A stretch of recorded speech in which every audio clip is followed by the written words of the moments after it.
বুঝছেন? মর্দা মাছ হইলে পরে ওই মাছ টেস্ট হয়ে গেছে।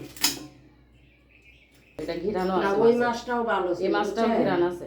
ওই মাছটারে আমি মাথা কাইড়ি একদিনকে কচু শাক রান্না করছিলাম, ওই জন্যই মাছটা রক্ত রক্ত পড়ে গেছিল কেনা অনেক।